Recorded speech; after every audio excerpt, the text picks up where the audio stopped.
Thy kingdom come, thy will be done. Expect a night of murder, poltergeist and imprisonment on Tyneside.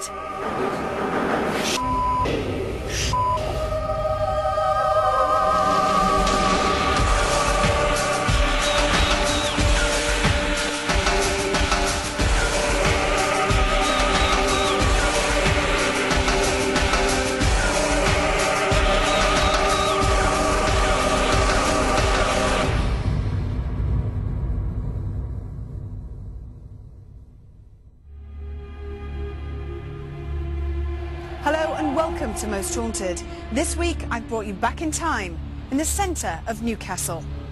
This fortress may hold a millennium of memories, but we're here to solve the paranormal phenomena said to still beset this castle. And are we helped by standing on land that houses both Roman ruins and thousands of human remains? With such history, it's no wonder there's so much alleged paranormal activity, and that's why I had to bring you to the Castle Keep in Newcastle upon Tyne. Castle Keep's original Motte and Bailey construction was replaced by the 12th century version that still stands tall against the skyline of Newcastle's modern-day city centre. However, several worrying connotations also exist here. A Roman settlement and an 8th century cemetery were both disturbed to allow the castle's foundations to be laid. Hundreds of corpses were exhumed, but how many hold a grudge? And in a city that once fell under Scottish rule, will we find any spiritual connection to this battle-scarred land, or indeed Braveheart himself, part of whose bloody remains were later displayed at Castle Keep? Since then, shops, houses and even a jail and hospital have all stood within the walls of this ancient fortress. The Castle Keep that you can see behind me goes back to the time of King Henry II.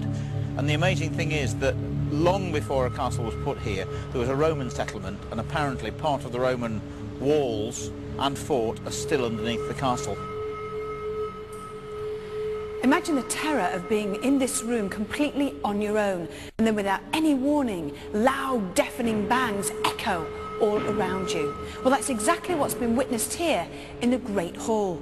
Strange mists have also been seen, along with dark, shadowy figures that haunt in the dead of night. This was also the county jail. It's one big room, the garrison room, down below, and the number of tormented souls that would have been imprisoned in there have been sentenced to be executed, whipped, branded, or sentenced to the pillory here in this place. Recently, a visitor to the castle was walking down these stairs towards the mezzanine chamber. They bumped into somebody, and when they went to apologise, there was no one there. Dark, shadowy figures have been seen lurking here, and a white light, said to have a will of its own, has been seen floating through this chamber on many different occasions. We have had a lot of people say they've seen figures and shadows actually moving around the gallery when there's been nobody up there. So there's been quite a lot of different sources have come up with things which maybe can't be explained by normal physical means. The only ghost that I can find out about is known as the Poppy Girl, and she is reputedly a girl that was imprisoned in the county jail for selling flowers, and apparently she was murdered in the prison. Her ghost is supposed to have been seen here. The keep is actually built on top of a cemetery, so when the foundations for this building were dug, there would be a lot of burials, most probably hundreds of burials, which would be disturbed to actually lay the foundations for the whole of the Castle Keep. So who or what is causing the strange paranormal happenings that surround this place? Could it be the many people that were murdered here, or the witches that awaited their trial? Have they all come back to haunt? We have 24 hours to find out. This is clearly one of the oldest properties that Most Haunted has ever visited. But aside from the obvious mind games that castles usually portray, lies an investigation that greatly intrigues parapsychologist Louis Sava. So Louis, what are you looking forward to most about being here in Newcastle? Well, we've got a fantastic location. I mean, there's 2,000 years of human occupation on this site. And really interestingly, we've had lots of first-hand reports, photographs and apparitions reported in this location. So it's a really active location, and hopefully we'll get some really good stuff. So what do you think we've got to look out for tonight? Well, one of the dangerous things about this location is we're surrounded by modern Newcastle. It's very noisy, as you can hear. So any of the noises that we might encounter on the vigils may well be modern. So one of the jobs that I have here as a parapsychologist is to go around the location, perhaps be aware of any of the noises which do have normal explanations, and to make the rest of the team aware of those possible influences. So I think one of the things that I'm going to be doing is talking to people about their experiences and just making sure that what they're experiencing isn't brain-based. It isn't their own preconceptions, ideas about what's going on, but it's actually objective paranormal phenomena. So you're basically here to make sure that we all don't get carried away with the whole sort of old-fashioned storytelling of a castle. Absolutely, as much as I can do. Okay. With a history of bloody violence and incarceration ingrained into every brick, we were ready for mediums David Wells and Gordon Smith to delve deep inside this building's fabric and unearth just what makes this location so intriguing and unnerving. Our team were ready to serve their time in the haunted confines of Newcastle's Castle Keep.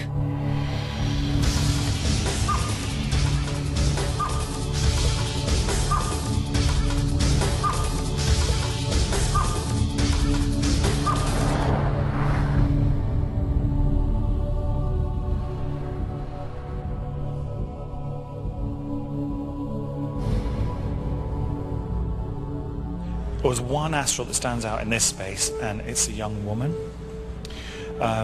moving very quickly around the galleries and possibly around the whole place, it seems. So I'm kind of later hopefully make a stronger connection with her. It's again one of these places where I think you can best describe as a real mix. You know when you're in a theatre Yes. and you get that buzz, but you know people are talking, but you don't. It's just like that in my ears. Do you need to sort of walk around the castle further to sort of make a clearer communication with her and find out more about her, or can you pick up more now? Or We'll meet her on the way around. okay. Do you want to move on? Yeah. Okay. Upstairs. Back So this that way, yeah.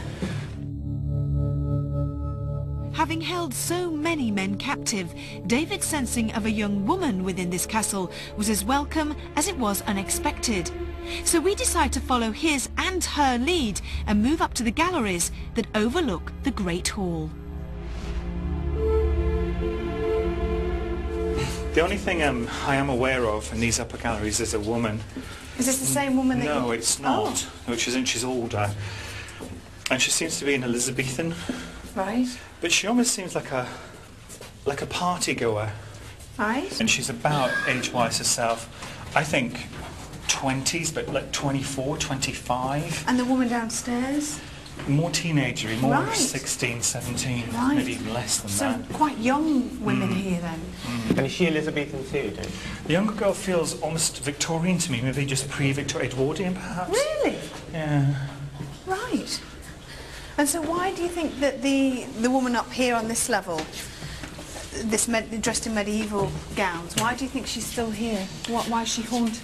She seems, first of all, to be watching, so she's looking at something, so she's living her life out still. It's obviously somewhere she was very happy. A woman who lived or perhaps came here for social functions. Was she a lady? Yes. Yeah, I don't know if she's an officially titled lady, but she's very highborn. She's telling me she died of, I think, like a lung disease, so it was a natural death. There's not a murder or anything involved. And she's also saying to me, not here though, she didn't die here. I seem to be in the countryside with her when she died. Okay. The name I'm getting is unfortunately Elizabeth, and because I said it's Elizabethan, I'm kind of thinking, oh, good grief. What sort of activity do you think she would cause up here? I think people will see her, and they may also hear her gown. You know that noise? The rustling. Yeah, that rustling. They may hear that as well, or feel that waft as she Would goes that be past. all along the galleries here? Do you want to walk on a bit more? So unusually, our first two astral energies belong to those of a female form. But amongst this labyrinth of halls, corridors and hidden entrances, there also lies a reflection of the isolation and torture that Castle Keep was more than happy to bestow on those who dared to betray their king, queen or country. Is there anybody there? Hello?